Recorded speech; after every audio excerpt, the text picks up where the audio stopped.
What's going on, guys? Welcome back to the channel. Today I want to talk a little bit about how we can use NLP and hypnosis to get over stage fright. Let's get into it.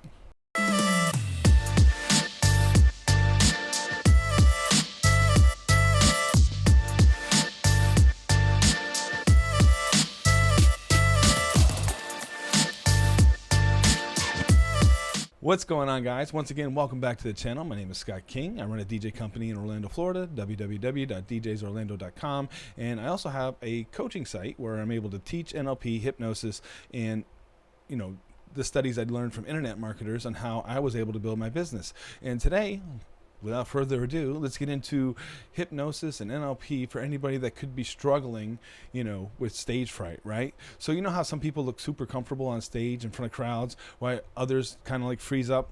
Well, after helping tons of DJs get over their stage fright, I found out a few things. So being scared of public speaking probably isn't about public speaking. It's, two things a trick that your mind could be playing on you. Number one, how prepared are you? And then number two, what is your perception of what people may think of you? Like, are you really worried about what people may think of you? But if you were really prepared and then knew your stuff, would it matter anyway? Because you're putting yourself out there. So these are a few things that, getting over those, small hurdles will make a few things to your conscious mind so that you can start to place different strategies so that you can get over, any fear or anxiety of being on stage. So when I explain this to some of the DJs, they go, wait, that's it? Yeah, once you put yourself out there, go through the motions, you realize exactly what it is instead of what your mind was creating, all the worst scenarios, and then you realize it wasn't that bad. So that's what I usually get. They go, wait, that's it? I go, yep, that was it. So before we get too crazy into it, let's explain a few things. So let's go over some NLP framework. So let's start with something called logical levels model, and you can kind of think of that as a pyramid. And I know it's been kind of benched by some of the people in the NLP community.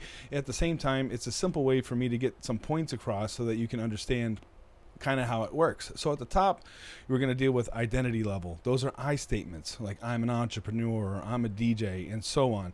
When you attach the I statement, it's strongly connected to your identity, and you'll be able to do whatever it takes to fulfill the I statement. So right under that, we have, your beliefs and values. And I'm not talking about religious stuff here. I mean, things that you believe that you can learn new skills, or you value helping others. These beliefs are like your brain's autopilot settings. Basically, from those beliefs and values from past experiences, you put a label on whatever your past experiences were, and then once you shelve those in different areas, you have different beliefs and values that you operate through the world. And then we have your actual capabilities. What is your actual skill in any given discipline?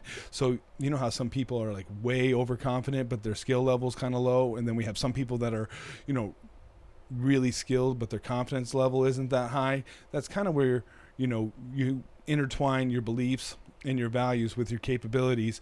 And from there, below that, we have your behavior. What are you actually doing from day to day to either increase your capabilities so that you can change your values and beliefs to become a different identity? So we got a few tricks that we'll go over inside this video to kind of like help you out along the way if that's something that you're struggling with. But again, remember the model. And then if you've never seen something like this before, it's a way for your mind to be able to, help categorize, what could be going on with your identity, your values and beliefs, capabilities, behavior, and then at the bottom there, it's what your environment is. So if you're surrounding yourself with people that are great public speakers, then you're only going to level up your skills because you're surrounding yourself with great public speakers, right? If you weren't, around, public speakers, they wouldn't be able to help you at all, which would change your behavior if you were hanging out with, higher level thinkers.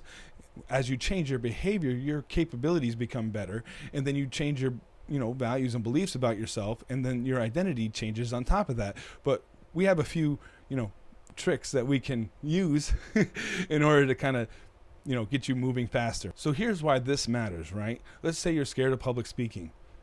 You might think it's because you're just not good at it, but here's the real thing.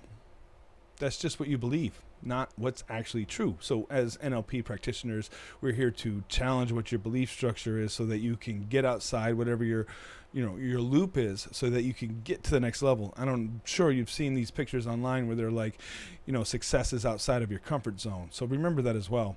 So let me give you some real examples. I was helping a super talented DJ, but they didn't know how to speak on a microphone, and that would hinder them from going out. And then once I was able to teach them a few things of what to say, they would practice those things. They would go out and then do it, and then realize it wasn't so bad, and then they would build their confidence. So up next, here's a cool little trick, right?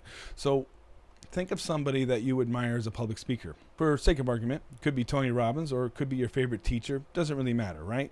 Now that you have that person in mind, ask yourself, what would that person do right now? So that's another way that you can attach who this person is to who you are, right? It's kind of like trying on their personality for size. And then you could keep repeating that until you get different results, or until you get better results. And that's what we come into with the Swish Pattern, right?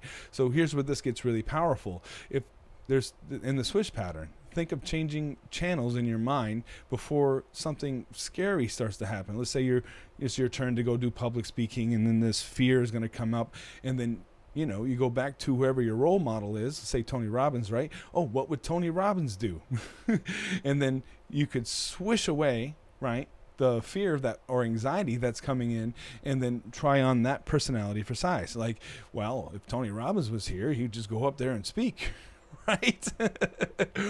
I used to have my own persona that I would use when I had to go on stage, or when I went into a room that I didn't quite understand, right? So one of my, personas that I would try to mimic would be Samuel L. Jackson in the movie Pulp Fiction. I mean, that guy was cool as a stone. Doesn't matter what was going on, right? A gun in his face. He's like, well, grab my wallet. You know which one it is, right? I actually went out and bought one of those wallets, and every time I would feel inferior or I needed that kind of superpower, that would be a totem, and I would have that. So it's something else to keep in mind. Remember, all this stuff is games that are playing in your mind, and the more that you can become aware of them, you can then become in control of them, and then change your action to change your behavior, right? So check this out. Once you've learned the Swish Pattern, practice that daily. Just find a persona that you want, or somebody that you admire, and then how would that person act when you walk into that room or walk onto that stage, right? So another thing to understand is that we have multiple personas. So you're a different person when you go to work, just as like you're a different person when you're hanging out with friends and family.